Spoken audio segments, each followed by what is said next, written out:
జై శ్రీమన్నారాయణ. చూడండి, మనకి ధనుర్మాసం ఎలా ప్రారంభించాలి, ఏ పూజ చేయాలి, ఎలా చేయాలి, నైవేద్యం ఏమిటి, నిష్ఠ ఏమిటి, అసలు పూజ ఎందుకు చేస్తారు, అవన్నీ కూడా మనం ఇక్కడ తెలుసుకుందాం. ఎక్కడ క్లిక్ చేయకుండా జాగ్రత్తగా వింటే మీకే అర్థమవుతుంది.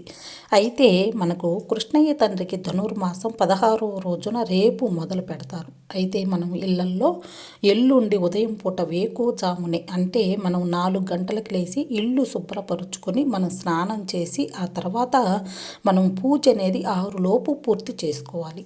అలా అయితేనే, అంటే కృష్ణయ్య తండ్రి గోవుల కాపరి కాబట్టి గోవులు కాయటానికి 6 తర్వాత ఉండడు, మనం చేసే పూజ ఆయనకి వినిపించదు అని చెప్పేసి ఆయన నిద్రలో ఉండగానే మనం పూజ చేస్తే ఆయనకి మన ఒక్కసారి కాకపోయినా ఒక్కసారైనా మన మాట వినిపిస్తుంది అని చెప్పి ఆ గోదా అమ్మవారు ఇలా చేసింది.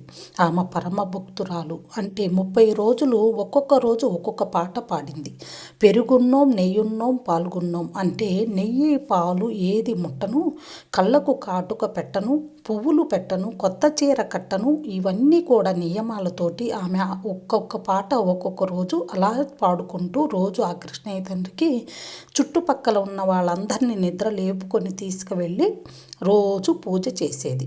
ఒక్కొక్క అమ్మ లేయలేకపోతే చలికి కదా లెగలేకపోతే లేపుకొని బ్రతిమలాడుకొని తీసుకొని వెళ్ళి వాళ్ళతో పాటుగా రోజు కూడా పాట పాడి ఆ కృష్ణయ్య తండ్రికి తులసి దళాలతో ఇలాగ పువ్వులతోటి పూజ చేసి నైవేద్యం పెట్టి ఆమె వచ్చేది.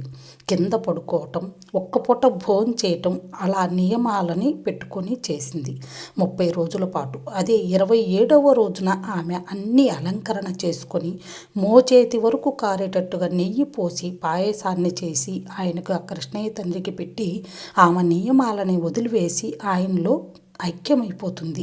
కానీ ఆమె ఎంత ఆర్తితోటి భక్తితోటి ఈ పూజ చేసిందో తెలుసా?